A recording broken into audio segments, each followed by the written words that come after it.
નમસ્કાર તમામ મિત્રોને સ્વાગત છે આપણી યુટ્યુબ ચેનલ સ્ટોક એનાલિસિસમાં।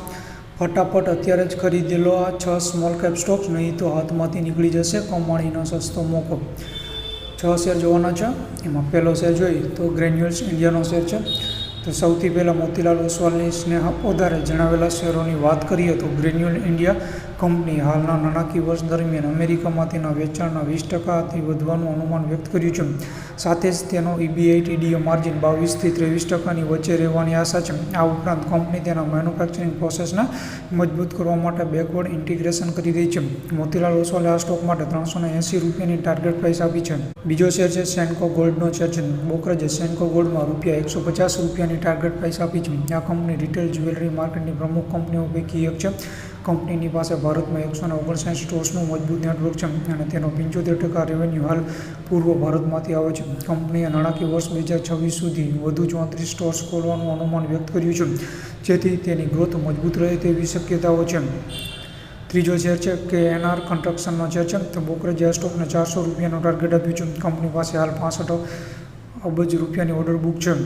તેમાં હાઈવેઝ અને રોડ પ્રોજેક્ટનો હિસ્સો લગભગ 68% છે। બ્રોકરેજનું કહેવું છે કે કંપનીના રેવન્યુમાં નાણાકીય વર્ષ 2024થી 2026 દરમિયાન વાર્ષિક 11%ના દરે વધારો થવાની આશા છે। સાથે જ તેનો EBITDA 17થી 18%ની વચ્ચે રહી શકે છે। ચોથો શેર છે વિષ્ણુ પ્રકાશ આર પુંગલિયાનો શેર છે। તો હવે વાત કરીએ તો Anand Rathi shares and stock બ્રોકર્સના નરેન્દ્ર સોલંકીએ જણાવેલા શેરો વિશે। તો વિષ્ણુ પ્રકાશ આર પુંગલિયા આ કંપની વોટર સપ્લાય પ્રોજેક્ટમાં એક્સપર્ટ છે। કંપનીની હાલની ઓર્ડર બુક લગભગ 4,770 કરોડ રૂપિયા છે, જે આગામી 24થી 26 મહિનામાં પૂર્ણ થવાનું અનુમાન છે। આ ઉપરાંત કંપનીની પાસે એક ઇન્ટિગ્રેટેડ બિઝનેસ મોડલ છે, જેના કારણે કોઈપણ પ્રકારના ઇક્વિપમેન્ટને ખરીદવા માટે તેની થર્ડ પાર્ટી પર નિર્ભરતા ખૂબ ઓછી છે, જેને જોતા સોલંકીએ તેને 300 રૂપિયાના ટાર્ગેટ સાથે ખરીદવાની સલાહ આપી છે।